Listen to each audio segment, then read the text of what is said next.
बहुत समय पहले की बात है। प्राचीन भारत में एक डाकू था जिसका नाम अंगुलीमाल था। असल में उसका असली नाम अहिंसक था। वह एक प्रतिभाशाली और होनहार ब्राह्मण पुत्र था। उसने तक्षशिला जैसे प्रसिद्ध विश्वविद्यालय में शिक्षा ली थी और वह अत्यंत बुद्धिमान था। अंगुलीमाल कैसे बना खतरनाक डाकू? जब अहिंसक गुरु के आश्रम में शिक्षा ले रहा था तो वहां के कुछ साथी विद्यार्थी उससे ईर्ष्या करने लगे। उन्होंने उसके गुरु के कान भर दिए कि अहिंसक उनकी पत्नी पर बुरी दृष्टि डालता है। यह सुनकर गुरु क्रोधित हो गए और अहिंसक से कहा कि यदि वह अपनी शिक्षा पूरी करना चाहता है तो उसे 1000 लोगों की उंगलियां काटकर लानी होंगी। यह उनके द्वारा दी गई अंतिम परीक्षा थी। अहिंसक इस क्रूर प्रशिक्षा के पीछे का अर्थ समझ न सका। उसने यह काम एक धर्म समझकर करना शुरू किया। वह जंगल में रहने लगा और राहगीरों को मारकर उनकी उंगलियां काटता गया। इन उंगलियों की उसने एक माला बना ली जिसे वह गले में पहनता था। इसी कारण उसे लोग अंगुलीमाल, उंगलियों की माला पहनने वाला, कहने लगे। धीरे धीरे पूरे राज्य में उसका खौफ फैल गया। लोग उसके इलाके में जाने से डरते थे। वह अब तक 999 लोगों की हत्या कर चुका था और 1000वीं की तलाश में था। गौतम बुद्ध का सामना अंगुलीमाल से।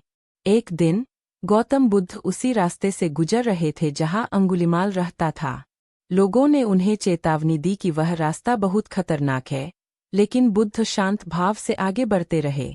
जब अंगुलीमाल ने उन्हें देखा तो वह आश्चर्यचकित हो गया कि कोई व्यक्ति निर्भय होकर उसकी ओर कैसे आ सकता है। अंगुलीमाल ने चिल्लाकर कहा, रुक जा। बुद्ध शांतिपूर्वक चलते रहे। अंगुलीमाल फिर बोला, मैंने कहा, रुक जा। तब बुद्ध ने उत्तर दिया, मैं रुक चुका हूँ, अब तुम भी रुक जाओ। यह वाक्य अंगुलीमाल के हृदय को छू गया। उसने पूछा, आपका क्या मतलब है? बुद्ध ने कहा, मैंने हिंसा और पापों से अपने कदम रोक लिए हैं। अब तुम भी अपने पापों से रुक जाओ। बुद्ध के शांत और करुणामय शब्दों ने अंगुलीमाल के भीतर तूफान मचा दिया। वह फून-फूनकर रो पड़ा और बुद्ध से क्षमा मांगी। उसने अपने अपराधों पर पश्चाताप किया और बुद्ध से दीक्षा ली। बुद्ध ने उसे भिक्षु बना लिया।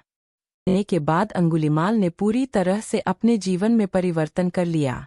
अब वह पूरी तरह अहिंसक और करुणावान हो गया। हालांकि लोग उससे डरते थे, लेकिन धीरे धीरे उन्होंने भी देखा कि वह सचमुच बदल चुका है। एक दिन जब अंगुलीमाल भिक्षा मांगने गया तो लोगों ने उस पर पत्थर फेंके और उसे घायल कर दिया।